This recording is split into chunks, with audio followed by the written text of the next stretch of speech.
하나님 아버지, 넉넉하신 품에서 오늘을 시작합니다. 우리를 사랑스러운 손길로 안아주시고 보호하시는 주님, 감사합니다. 그래서 늘 주님께로 나오는 새벽길은 기쁨으로 넘칩니다. 우리를 불러주신 주님, 오늘도 주님과 함께 넉넉한 하루를 살게 하여 주시옵소서. 지나간 어제의 하루를 돌아봅니다. 허락된 귀한 하루를 헛된 것을 쫓으며 낭비한 시간은 없었는지, 만족함 없는 세상을 기웃거리며 참된 평안을 주지 못하는 것들을 의지하지는 않았는지 다시 생각합니다. 하나님의 사랑이 아닌 인간의 사랑과 인정을 갈구했습니다. 생명수가 우리 안에 있음에도 목말라 했고, 생명의 떡이 우리 속에 있음에도 세상의 것들을 그리워했음을 고백합니다. 사랑의 주님, 오늘은 우리가 같은 실수를 반복하지 않게 해 주시옵소서.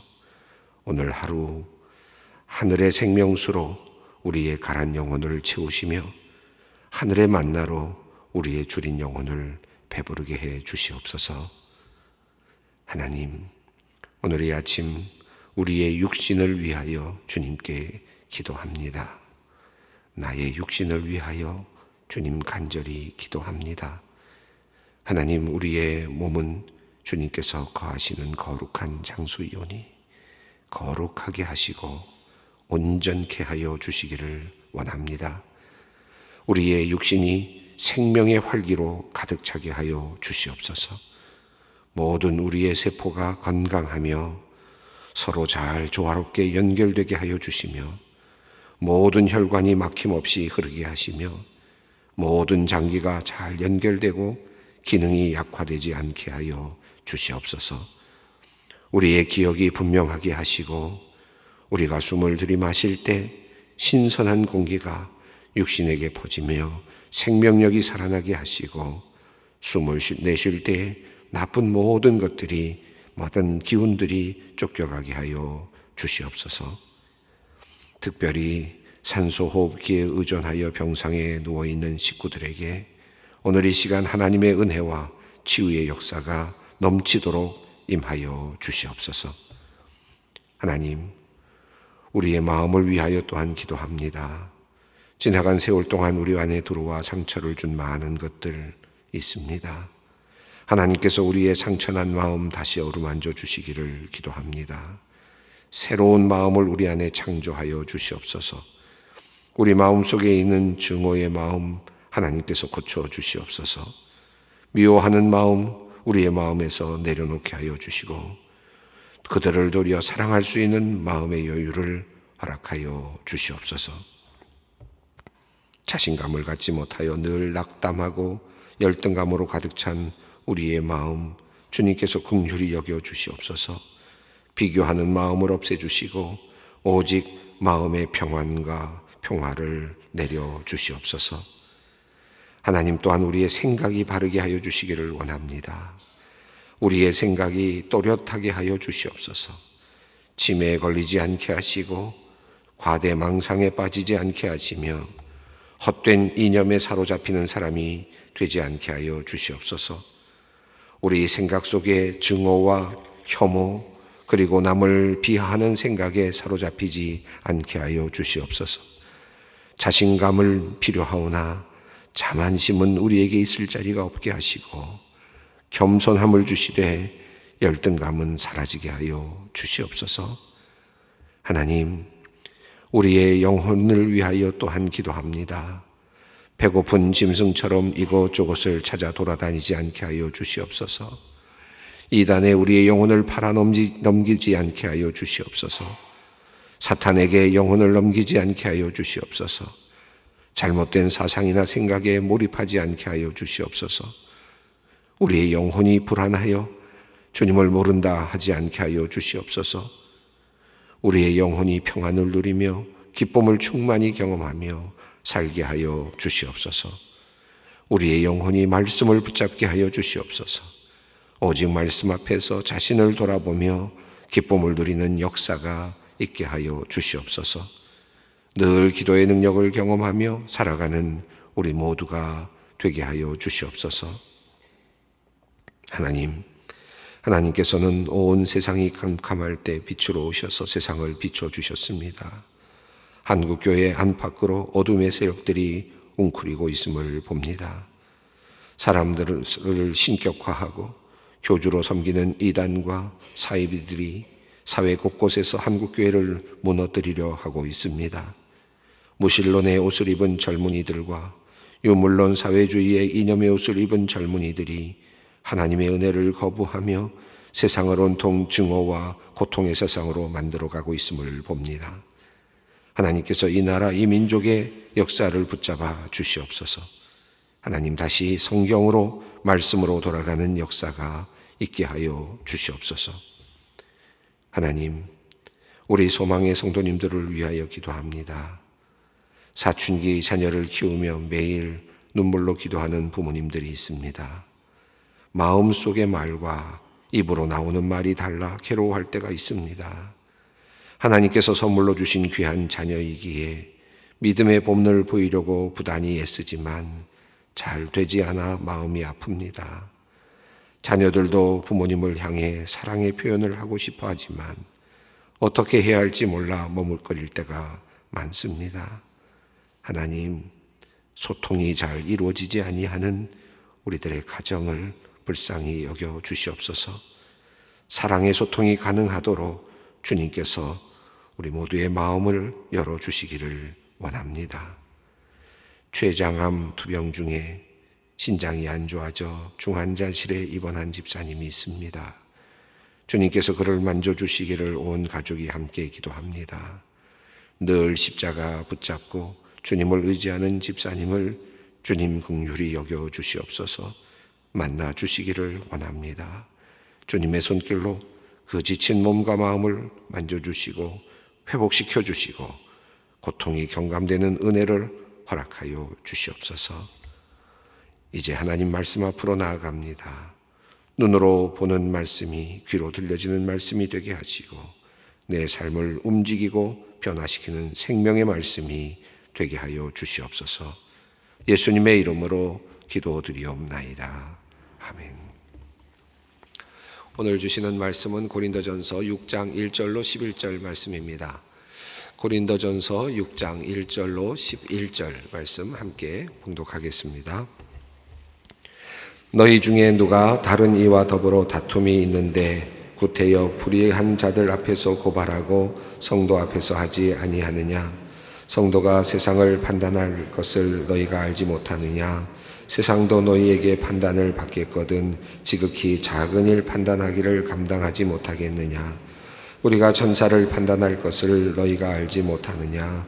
그러하거든 하물며 세상 일이랴. 그런즉 너희가 세상 사건 있을 때에 교회에서 경히 여김을 받는 자들을 세우느냐? 내가 너희를 부끄럽게 하려 하여 이 말을 하노니 너희 가운데 그 형제 간의 일을 판단할 만한 지혜 있는 자가 이같이 하나도 없느냐? 형제가 형제와 더불어 고발할 뿐더러 믿지 아니하는 자들 앞에서 하느냐? 너희가 피차 고발함으로 너희 가운데 이미 뚜렷한 허물이 있나니 차라리 불의를 당하는 것이 낫지 아니하며 차라리 속는 것이 낫지 아니하냐? 너희는 불의를 행하고 속이는구나. 그는 너희 형제로다. 불의한 자가 하나님의 나라를 유업으로 받지 못할 줄을 알지 못하느냐? 미혹을 받지 말라. 음행하는 자나 우상 숭배하는 자나 간음하는 자나 탐색하는 자나 남색하는 자나 도적이나 탐욕을 부리는 자나 술 취하는 자나 모욕하는 자나 소유 빼앗는 자들은 하나님의 나라를 유업으로 받지 못하리라. 너희 중에 이와 같은 자들이 있더니 주 예수 그리스도의 이름과 우리 하나님의 성령 안에서 씻음과 거룩함과 의롭다 함심을 받았느니라. 아멘. 음행에 관련된 내용을 우리가 지금 살펴보았습니다. 고린도 교회에 일어난 음행이 이제 바울의 귀에 들렸고, 특별히 그 음행은 단순한 음행이라기보다는 근친의 상간이었죠. 그러니까 아버지의 어머니를 아내로 맞이하는 정말 이해하기 어려운 그런 일이 일어난 것을 듣고 바울이 이제 진노하면서 고린도 교회에 이제 글을 썼습니다. 음행하는 자들을 내치라라고 하는 이제 그런 내용이었죠. 또 그것을 치리하라라고 하는, 도리어 교회가 그것을 치리하지 않고 도리어 어떤 믿음이라고 하는 그들이 갖고 있는 신앙 안에서 그것을 두둔하고 있는 모습을 보면서 바울은 이제 내칠 것을 이야기했는데요. 단순하게 음행이라고 하는 것만 다루는 듯 하다가 뒤로 이제 그 이야기가 진행되면서 음행뿐만 아니라 다양한 죄의 목록들, 악의 목록들을 바울이 열거했습니다. 그래서 그 열거한 내용이 6가지가 나왔죠.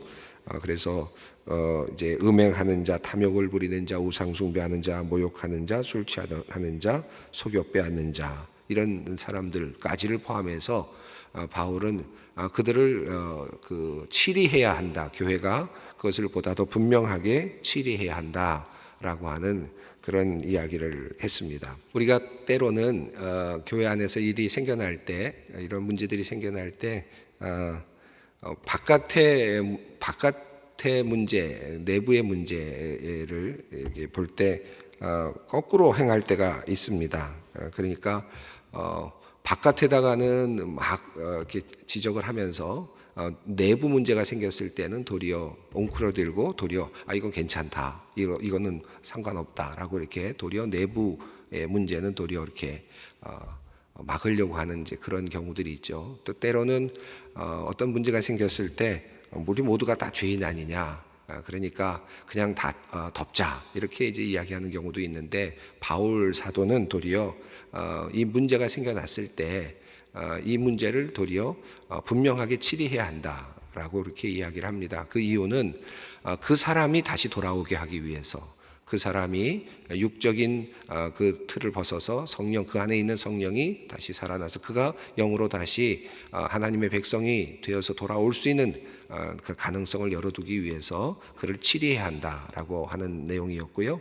또 하나는 교회 공동체의 유익을 위해서, 공동체가 누룩에 대한 이야기를 했지 않습니까? 누룩을 통해서 번져가는 것처럼 그렇게 공동체를 유지하기 위해서, 보호하기 위해서 치리해야 한다라고 하는 그런 내용이었습니다. 아마도 이 내용을, 앞선 내용을 읽어 내려가면서 음행, 더군다나 굉장히 받아들이기 어려운 아버지의 어머니, 그러니까 아버지의 아내를 아내로 맞는 이런 근친의 어떤 상간이라고 그럴까요? 어떤 좀 받아들이기 어려운 이야기를 앞에 세우고 바울이 시작했기 때문에 아마 이 성경을 읽어 내려가는 독자들은 당연하지, 이 정도는 치리해야지라는 마음이 아마 들었을 것 같아요. 다 동의할 만하죠. 그런데 읽어 내려가면서 어땠습니까? 그 같은 목록 안에 넣어둔 바울의 그 악행의 목록 안에는 이것도 모욕하는 자, 이것도 라고 하는 생각이 들면서 조금씩 아마 이렇게 우리가 이것도 그렇구나라는 마음으로 다시 보게 되었을 것 같습니다. 자, 그런데 오늘 본문은 사실 현대인들에게는 이게 과연 맞나 하는 좀 약간의 혼란스러움이 있을 수도 있는 그런 내용입니다. 오늘 내용은 이제 다툼이 일어난 것인데, 특별히 다툼이 일어나서 사회법정에서 다툼이 일어나는, 진행되고 있는 것을 지금 바울이 보고 이것에 대해서 책망하는 그런 내용입니다. 그러니까 사회법정에 지금 나가서 다툼이 일어나는 것에 대해서 고린도 교회가 그런 이야기를 또 들었습니다. 그래서 바울이 그 부분에 대해서 지금 말씀을 하고 있습니다. 6장 1절 말씀을 읽겠습니다. 너희 중에 누가 다른 이와 더불어 다툼이 있는데 구태여 불의한 자들 앞에서 고발하고 성도 앞에서 하지 아니하느냐. 지금은 이제 다툼인데요. 아마 여기서 말한 이 다툼은 법정 소송인데 아마 민사적 소송인 것 같습니다. 재산 문제와 관련되어 있는 그런 소송인 것으로 그렇게 여겨집니다. 단어의 흐름, 단어의 그 뜻이나 이런 것들을 볼 때 그렇게 이해를 하는 분들이 많이 있습니다. 자, 어떤 사람과 어떤 사람 사이에 재산의 분쟁이 일어났는데 그것을 가지고 지금 교회 안에서 해결하기보다는 바깥에서 지금 송사를 통해서 해결을 하고 있는 것이죠. 자, 이것에 대해서 바울은 반대하는 입장입니다. 2절 말씀을 읽어보겠습니다. 성도가 세상을 판단할 것을 너희가 알지 못하느냐? 세상도 너희에게 판단을 받겠거든 지극히 작은 일 판단하기를 감당하지 못하겠느냐? 3절도 있습니다. 우리가 천사를 판단할 것을 너희가 알지 못하느냐? 그러하거든 하물며 세상 일이랴. 평범한 일들입니다. 이 세상의 일이라고 말합니다. 자, 4절 말씀을 읽습니다. 그런즉 너희가 세상 사건이 있을 때에 교회에서 경히 여김을 받는 자들을 세우느냐. 자, 전체적인 흐름을 보시면은 이제 바깥에서 교회 안에서 다툼이 일어났는데 아마 재산에 관련된 다툼이었던 것 같습니다. 이런 다툼이 일어났을 때 교회 안에서 송사가 일어난 것이 아니라 교회 밖에서 지금 송사가 일어나고 있는 것이죠. 당시에 아마 헬라 문화권에서는 이 송사, 재판 이런 것들이 상당히 많이 발전이 되고 있었던 것 같아요. 그러니까 또 변론을 하고 또 옹호를 하고 또 반론을 제기하고 하면서 그렇게 해서 마치 정당한 그것을 정의를 구하는 것처럼 그렇게 이제 사법적인 제도가 많이 발전해 가고 있었던 것 같습니다. 아마 이 이야기를 들으면 아마 우리 교회에 계시는 법조인들이나 법과 관련된 분들은 좀 당황하실지도 모르겠어요. 사회법을 그렇게 무시하나 이렇게 생각하실지도 모르겠어요. 그 당시의 상황을 조금 더 생각할 필요가 있겠고, 그리고 또 바울이 말하고 있는 의도를 좀 생각할 필요가 있겠습니다. 당시 상황을 이제 그 연구한 분들에 의하면 굉장히 변론도 많았고 또 재판들도 상당히 많았지만 실제적으로는 이 변론이나 이런 재판이 있는 자들을 위한 하나의 도구로 사용되었다. 그러니까 재판이 어떤 특권층들, 그러니까 상류층들이 가지고 있는 힘의 어떤 적법성, 그러니까 적법성을 가지고 힘을 쓰게 만드는, 그래서 도리어 법적인 어떤 것을 통해서 세상의 법을 통해서 도리어 빼앗는, 그러니까 정의라는 이름으로 빼앗는, 그리고 법이라는 것을 통해서 재판이라든가 이런 것들을 통해서 도리어 약자들의 것을 빼앗는 이제 그런 일들이 상당히 많이 있었다고 합니다. 사실은 요즘도 때로는 어떨 때는 우리 법적인 그런 판단들을 이렇게 보게 되면은 때로는 너무 정치적으로 흐른 것 아닌가, 때로는 이게 정말 정당한가, 이거 너무 또 어떻게 보면 또 너무 이게 특별한 사람들을 봐주는 거 아닌가 이런 느낌이 들 때가 있지 않습니까? 그런데 그 당시는 아마 더 심하게 그런 일들이 있었던 것 같아요. 그러니까 사회적인 법정이 생각보다 깨끗하거나 또 정의롭지 못했다라는 것도 우선 생각할 필요가 있을 것 같습니다. 물론 바울은 그것 때문에 지금 반대하는 것은 아닙니다. 늘 재판이 다 항상 그렇기 때문에 100% 항상 그렇게 있는 사람들만 특권층만 위하는 재판이기 때문에 세상 법정으로 가서 안 된다라는 그런 의미는 아닌 것 같아요. 그런 의미라기보다는 하나의 교회가 가지고 있는 하나의 높은 고상한 어떤 그 자리, 그 교회 공동체가 가지고 있는 그 고상한 그 위치, 이것을 왜 지키지 못하느냐라고 하는 그런 지금 권면이죠. 그러니까 훨씬 더 세상보다 더 깨끗하고 세상보다 더 분명하고 그리고 세상보다 더 사랑 안에서 해결할 수 있어야 되는데 왜 그것이 안 되느냐라고 하는 안타까운 바울의 지금 일침입니다. 그래서 2절에서 아까 읽었습니다마는 성도가 세상을 판단하는 것을 너희가 알지 못하느냐.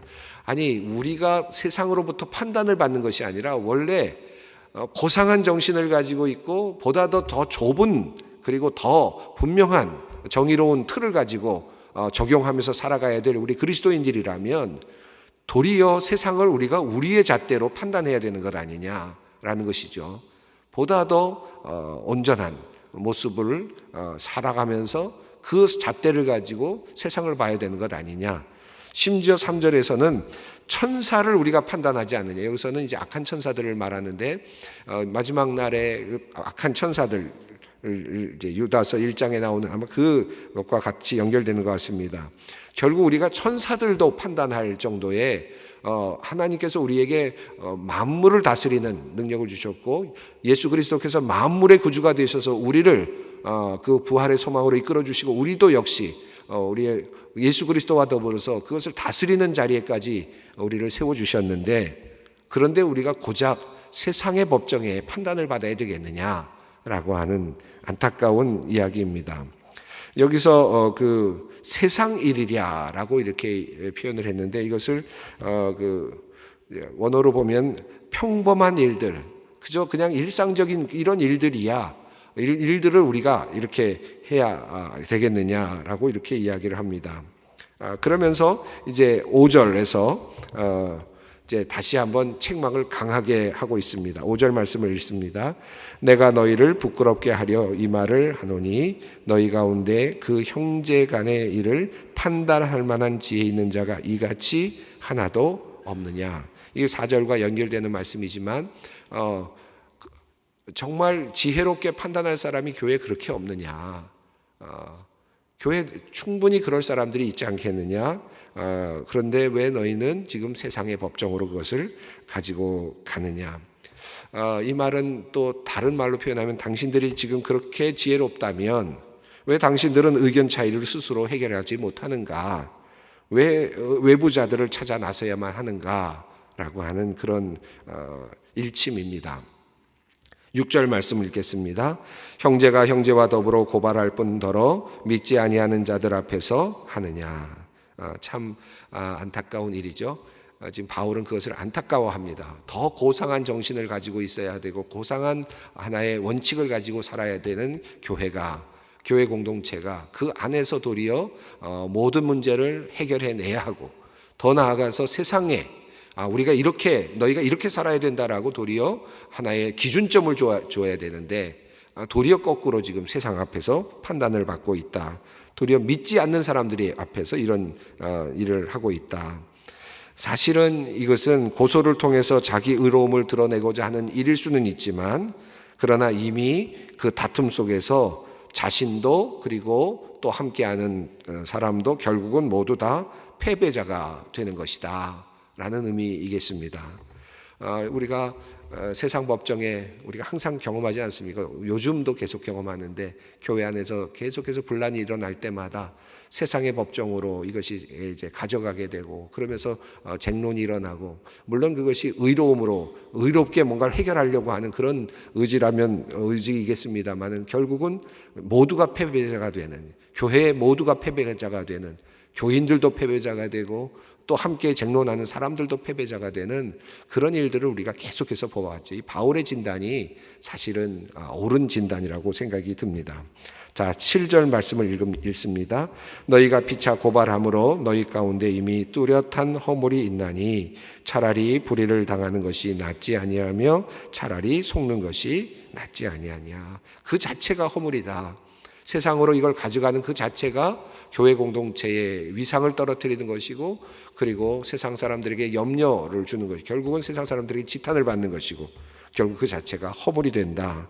차라리 불의를 당하는 게 낫지 않느냐. 교회 안에서 어려움을 당하는 것이 낫지 않느냐. 자, 그런데요, 그 다음에 나오는 내용이 흥미롭습니다. 8절 말씀입니다. 너희는 불의를 행하고 속이는구나. 그는 너희 형제로다. 자, 이 말씀이 앞서 나온 이제 그 다툼이 어떤 것인가라는 것과 연결되는 것인데, 그들이 지금 재산 문제를 가지고 싸우면서 결과적으로는 서로 쟁론하다 보니까 불의를 행하게 되고 속이게 되는, 이기기 위해서 그 다음에는 이제 이렇게 되는 거죠. 이 재판을 제가 직접 경험해 보지는 않았지만은 재판이 이루어지는 과정들을 이렇게 여러 통로를 통해서 보다 보면 제가 이런 생각을 해봅니다. 처음에는 정의로 시작했다가 그 다음에는 이기기 위해서 속이는 것도 마다하지 않겠구나. 또 거짓 증거하는 것도 마다하지 않겠구나. 그런 생각이 들었습니다. 종종 들었습니다. 처음에는 온전한 회복을 위해서 시작을 하겠지만 진행이 되다 보면 이겨야 된다는 일념으로 결국은 재판이 진행되지 않는가 하는 것을 종종 보는데, 지금 바울 사도는 지금 재산의 다툼이 일어나면서 결국은 재산을 뺏기 위한 불의가 그 안에 있고, 그리고 속이는 것이 있다. 근데 그것을 지금 세상 사람들 앞에서 하고 있다. 얼마나 창피한 일인가 하는 것입니다. 물론 그 안에는 이미 탐심이 들어있는 거죠. 그 안에는 속이는 것이 들어있습니다. 다시 그래서 그가 내세웠던 악한 그 목록들을 다시 바울은 내세우는데 그 내세우는 덕목 속에 또 몇 가지를 더 추가해서 말하고 있습니다. 9절과 10절 말씀입니다. 불의한 자가 하나님의 나라를 유업으로 받지 못할 줄 알지 못하느냐. 미혹을 받지 말라. 음행하는 자나 우상 숭배하는 자나 간음하는 자나 탐색하는 자나 남색하는 자나 도적이나 탐욕을 부리는 자나 술 취하는 자나 모욕하는 자나 속여 빼앗는 자들은 하나님의 나라를 유업으로 받지 못하리라. 여기에서 한 걸음 더 나아갔습니다. 앞서 말씀했던 6가지 악행의 목록에다가 또 4가지를 더했습니다. 간음, 탐색, 남색, 도적이라고 하는 단어들이 또 등장했습니다. 이 간음은 일반적인 큰 이야기를 하는 것 같은데요. 탐색은 여기서는 말라코스라 그래서 아마 어떤 그 호모섹슈얼의 어떤 여성의 역할을 하는, 또 남색은 또 남성의 역할을 하는, 그래서 구별해서 지금 이야기를 하는 것으로 보입니다. 또 도적질도 포함이 되고 있습니다. 그래서 바울은 또 이제 이 악행의 목록을 더 넓혀가고 있고 또 특별히 음행에 관련해서 이 많은 목록들을 넓혀가고 있습니다. 요즘에도 계속 지금 동성애 문제 때문에 평등법이 지금 나와 있어서 기일돼 있어서 지금 우리 많은 분들이 또 그것에 대한 반대하는 국민청원도 지금 열심히 하고 계신 줄 압니다만은 어쨌든 성경은 분명하게 이 부분들을 분명하게 악함의 목록으로 두고 있다는 것은 분명합니다. 그렇다고 해서 이것만 제가 이렇게 싱글 아웃해서 보고자 하는 것은 아니고 여기에는 탐욕도 들어 있고요, 술 취함도 들어 있습니다. 그러니까 우리가 뭐 동성애 문제나 이 탐색이나 남색이나 이것을 너무 또 뭐 크게 이야기하기보다는 바울이 말하는 이 죄의 목록에는 여기에 같이 도적질도 들어 있고 탐욕도 들어 있고 술 취함도 들어 있고 모욕함도 들어 있습니다. 이 모두가 다 죄악이다. 우리가 그것을 통해하면서 바라보는 것이 중요하겠습니다. 그러나 11절에 희망이 있습니다. 함께 읽습니다. 너희 중에 이와 같은 자들이 있더니 주 예수 그리스도의 이름과 우리 하나님의 성령 안에서 씻음과 거룩함과 의롭다 하심을 받았느니라. 모든 사람들, 앞서 나와 있는 모든 부류의 사람들이, 그러나 그들이 하나님께 왔을 때, 예수 그리스도 앞에 나왔을 때 그들이 씻김을 받고 거룩해지고 의롭다함을 얻게 되었다 라고 하는 사실입니다. 간음하는 자나 탐색하는 자나 남색하는 자나 의상숭배하는 자나 음행하는 자나 도덕질하는 자나 모두가 다 새로워질 수 있는 가능성이 열려 있다. 바울 사도를 통하여 하나님께서 우리에게 알려주고 계십니다. 오늘 이 말씀 다시 붙잡고 가는데 오늘 11절 말씀이 우리에게 깊이 다가왔으면 좋겠습니다. 어떤 형편에 있든지 우리는 예수 그리스도 그리고 하나님 성령 안에서 새로워지고 깨끗해지고 거룩해지고 의로워질 수 있다. 이 희망, 이 마음을 가지고 주님 앞으로 나아가기를 원합니다. 하늘에 계신 우리 아버지, 아버지의 이름을 거룩하게 하시며 아버지의 나라가 오게 하시며 아버지의 뜻이 하늘에서와 같이 땅에서도 이루어지게 하소서. 오늘 우리에게 일용할 양식을 주시고 우리가 우리에게 잘못한 사람을 용서하여 준 것 같이 우리의 죄를 용서하여 주시고 우리를 시험에 빠지지 않게 하시고 악에서 구하소서. 나라와 권능과 영광이 영원히 아버지의 것입니다.